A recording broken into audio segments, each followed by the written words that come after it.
America में एक anchor कह रही है कि इजराइल इंडिया का खून चूसना चाहता है और प्रधानमंत्री मोदी ने इजराइल के सामने घुटने टेक दिए हैं। मोदी सरकार चाहती तो बड़ी ही आसानी से एक बैलेंस स्टेटमेंट दे सकती थी कि इंटरनेशनल लॉज और नेशनल सॉवरेनिटी की रिस्पेक्ट करी जानी चाहिए। दोनों तरफ हो रहे हमलों को कंडेम किया जा सकता था, लेकिन पता नहीं क्या कारण है कि प्रधानमंत्री ने ऐसे देशों की साइड चुन ली है जो बार बार इंडिया की बेइज्जती करने पर तुले हुए हैं। ट्रंप ने बार बार कहा है कि उन्होंने इंडिया और पाकिस्तान के बीच की वॉर रुकवाई है, इंडिया को डेड इकोनॉमी कहा है, इंडियंस को चेन में बांधकर डिपोर्ट किया गया है। US deputy secretary of state तो ये तक खुले में कह रहे हैं कि अमेरिका इंडिया को वो एडवांटेज मिलने ही नहीं देगा जो उन्होंने चाइना को दी थी। अमेरिका ट्रेड डील के जरिए कभी भी इंडिया को अपना कॉम्पिटिटर नहीं बनने देगा। यही कारण है दोस्तों कि ऑपोजिशन लीडर्स कह रहे हैं कि प्रधानमंत्री मोदी ने पूरी तरीके से अमेरिका के सामने सरेंडर कर दिया है, प्रधानमंत्री मोदी कॉम्प्रोमाइज्ड है। लेकिन सवाल ये उठता है कि ऐसा क्यों?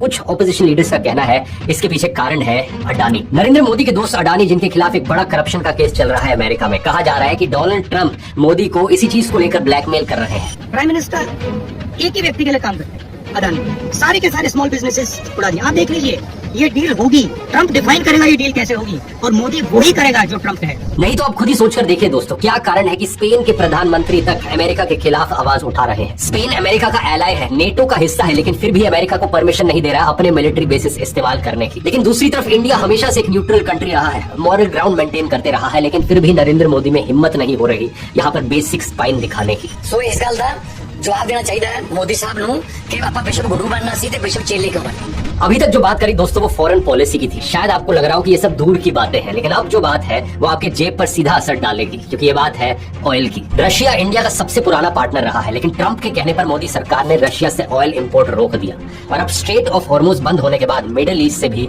ऑयल इंपोर्ट हेविली इंपैक्ट होगा। मिडिल ईस्ट से इंडिया अपनी जरूरत के लिए 55% ऑयल इंपोर्ट करता है, यानी दोनों तरफ से सप्लाई बंद हो चुकी है। ऊपर से इंडिया के पास चाइना जैसी स्ट्रेटेजिक ऑयल रिजर्व भी नहीं है। फरवरी में यूनियन मिनिस्टर हरदीप पुरी ने कहा था कि इंडिया के पास 74 डेज का ऑयल रिजर्व है। Together and our products, it comes to 74 days.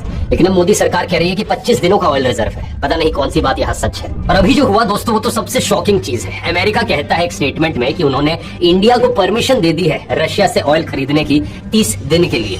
The Indians have been very good actors. We had asked them to stop buying sanctioned Russian oil this fall. They did. They were going to substitute it with U.S. oil, but to ease the temporary gap of oil around the world, we have given them permission to accept the Russian oil. We may unsanction other Russian oil.